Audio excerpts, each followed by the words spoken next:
আল্লাহ সুবহানাহু ওয়া তাআলার মহান দরবারে লাখো শুকরিয়া আদায় করছি, যিনি আমাদেরকে প্রত্যেক জুমার আজকে সালাতুল জুমা আদায় করার জন্য মসজিদে আসার তৌফিক দান করলেন। এজন্য বলি আলহামদুলিল্লাহ।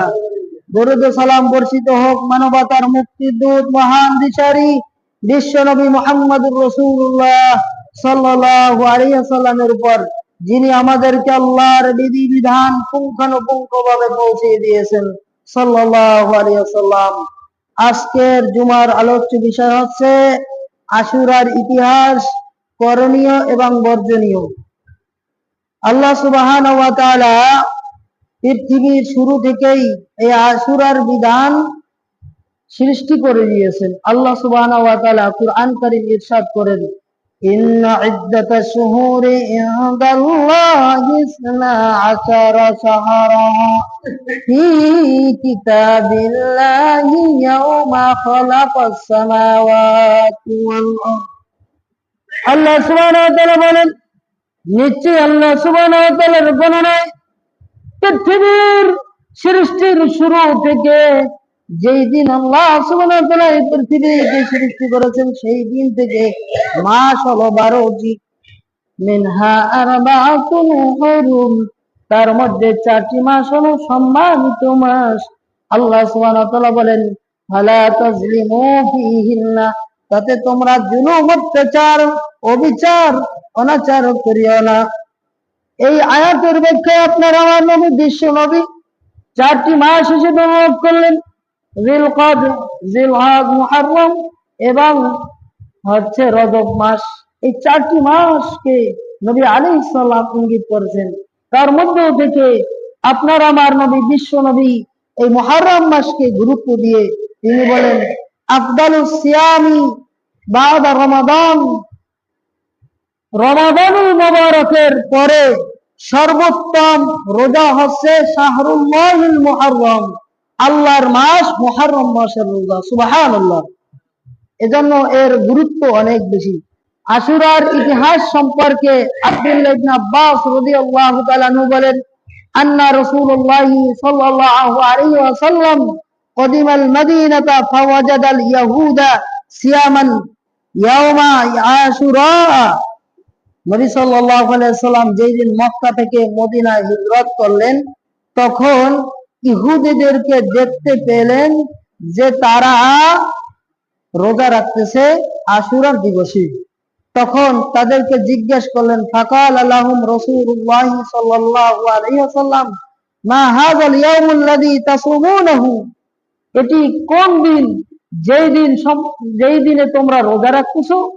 তখন ইহুদিরা বলতেছে, হাযা ইয়াউমুন আযীম, এটা একটি সম্মানিত দিন, মহান দিন। আনজাল্লাহু ফীহি মূসা ওয়া কওমাহু, এই দিনে আল্লাহ সুবহানাহু ওয়া তাআলা মূসা আলাইহিস সালামকে মুক্তি দিয়েছেন এবং তার সম্প্রদায়কে মুক্তি দিয়েছেন। ওয়া গররাকা ফিরআউনা ওয়া কওমাহু, এবং ফিরআউনকে সকল প্রকার জুলুম অত্যাচার থেকে মুক্তি দিয়ে তাকে নদীতে ডুবিয়ে মারলেন। ওয়া কওমাহু, এবং তার কওমকেও। ফাসামাহু মূসা শুকরান, তখন শুকরিয়া হিসেবে মূসা আলাইহিস সালাম রোজা রাখলেন। ফানাহনু নাসুমু, সেই হিসেবে আমরাও এই দিনে রোজা রাখি। সুবহানাল্লাহ। তখন আপনার আমার নবী বিশ্ব নবী বলেন, ফানাহনু আহাক্কু ওয়া আওলা বিমূসা মিনকুম, তোমাদের থেকে মূসা আলাইহিস সালামের দিক থেকে আমরা বেশি হকদার। তখন নবী সাল্লাল্লাহু আলাইহি সাল্লাম ফাসামাহু রাসূলুল্লাহ সাল্লাল্লাহু আলাইহি সাল্লাম, তখন নবী সাল্লাল্লাহু আলাইহি সাল্লাম নিজে রোজা রাখলেন। ওয়া আমারা বিসিয়ামিহি, এবং সাহাবায়ে কিরামদেরকে রোজা রাখার নির্দেশ দিলেন। সুবহানাল্লাহ। তাহলে এই হাদিস দ্বারা স্পষ্ট বোঝা যায় নবী সাল্লাল্লাহু আলাইহি সাল্লাম সেই আশুরার দিবসে রোজা রেখেছেন এবং সাহাবায়ে কিরামদেরকে রোজা রাখতে নির্দেশ দিয়েছেন। নবী সাল্লাল্লাহু আলাইহি সাল্লাম রোজা রাখতেছিলেন, এমত অবস্থায় সাহাবায়ে কিরাম দেখতে পেলেন এই দিনকে ইহুদি খ্রিস্টানরা খুব তাজিম করে, খুব সম্মান করে। আবু মুসা আশআরী রাদিয়াল্লাহু তাআলা নবী সাল্লাল্লাহু আলাইহি সাল্লামের কাছে এসে বললেন, কানা ইয়াউমা আশুরা তাউদ্দুহুল ইয়াহুদু ঈদান। হে আল্লাহর নবী, এই দিনকে ইহুদি খ্রিস্টানরা ইহুদিরা এই দিনকে সম্মানিত দিন হিসেবে মনে করে তারা ঈদের দিন হিসেবে গ্রহণ করেছে। সুবহানাল্লাহ। হাদিসের অপর বর্ণনা এসেছে কানা ইয়াউমু আশুরা ইয়ামান তুআজ্জিমুহুল ইয়াহুদু তাত্তাখিযুহু ঈদান। নবী সাল্লাল্লাহু আলাইহি ওয়াসাল্লামের সাহাবী আবু মুসা আশআরী রাদিয়াল্লাহু তাআলা বললেন যে ইহুদি খ্রিস্টানরা এই আশুরার দিনকে খুব সম্মান করে, তারা খুব তাজিম করে এবং তারা কি করে ওয়াতাত্তাখিযুহু ঈদান, এবং এই আশুরার দিনকে তারা ঈদের দিন হিসেবে গ্রহণ করে নিয়েছে। অপর বর্ণনা এসেছে আবু মুসা আশআরী রাদিয়াল্লাহু তাআলা থেকে কানা আহলু খায়বার ইয়াসুমুনা ইয়াওমা আশুরা ইয়াত্তাখিযুনাহু ঈদান। ইহুদি খ্রিস্টানরা খায়বারের দিবসে তারা কি করেছিল, এই আশুরার দিবসকে তারা ঈদের দিন হিসেবে গণ্য করেছে। ওয়ায়ুলবিসুনা নিসাহুম ফিহি হুলিয়াহুম ওয়া শারাতাহুম। তারা তাদের এই সম্মানের দিন হিসেবে মনে করে তাদের স্ত্রীদেরকে অলংকার পরিয়েছিল এবং তাদের স্ত্রীদেরকে উত্তম পোশাক পরিয়েছিল। তার মানে বোঝা যায় ইহুদি খ্রিস্টানরা কত গুরুত্ব প্রদান করলে এই দিনকে তাজিম করে এবং এই দিনকে ঈদের দিন হিসেবে মনে করে। নবী সাল্লাল্লাহু আলাইহি সাল্লাম এর জবাবে বললেন ফাসুমুহু আনতুম, তাহলে তোমরা এই দিনে রোজা রাখো। নবী সাল্লাল্লাহু আলাইহি সাল্লামের কাছে আরো অসংখ্য সাহাবায়ে কেরাম এসে বললেন, যেমনটি আব্দুল্লাহ ইবনে আব্বাস রাদিয়াল্লাহু তাআলা আনহুমা বলেন হিনা সাওমা রাসূলুল্লাহ সাল্লাল্লাহু আলাইহি ওয়াসাল্লাম ইয়াউমা আশুরা ওয়া আমারা বিসিয়ামিহি। যখন রাসূলুল্লাহ সাল্লাল্লাহু আলাইহি ওয়াসাল্লাম আশুরার দিন রোজা রাখতেছিলেন এবং সাহাবায়ে কেরামদেরকে রোজা রাখার জন্য নির্দেশ দিলেন, তখন রাসূল সাল্লাল্লাহু আলাইহি ওয়াসাল্লাম এর কাছে আব্দুল্লাহ ইবনে আব্বাস রাদিয়াল্লাহু তাআলা আনহু এসে বললেন, ইয়া রাসূলুল্লাহ সাল্লাল্লাহু আলাইহি ওয়াসাল্লাম ইন্নাহু ইয়াউমুন তুআজ্জিমুহুল ইয়াহুদু ওয়ান নাসারা। হে আল্লাহর রাসূল, ইহুদি এবং খ্রিস্টানরা এই আশুরার দিনকে তারা তাজিম করে।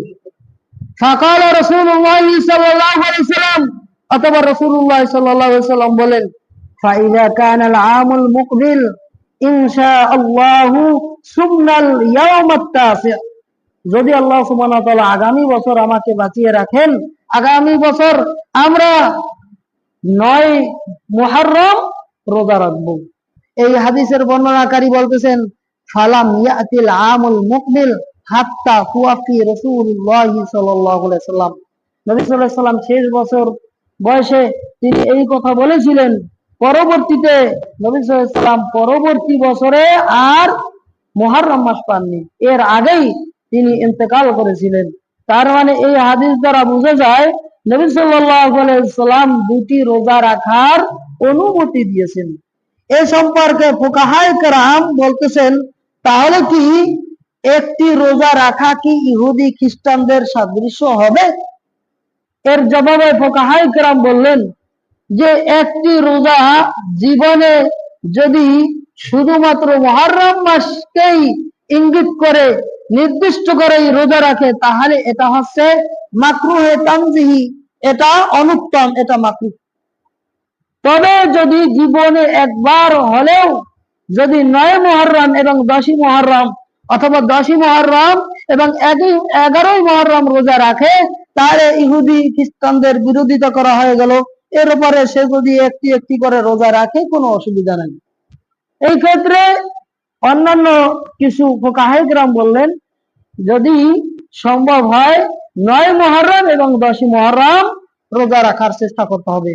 তাই আমাদেরকে যদি সম্ভব হয় 9 মুহররম এবং 10 মুহররম রোজা রাখার চেষ্টা করতে হবে।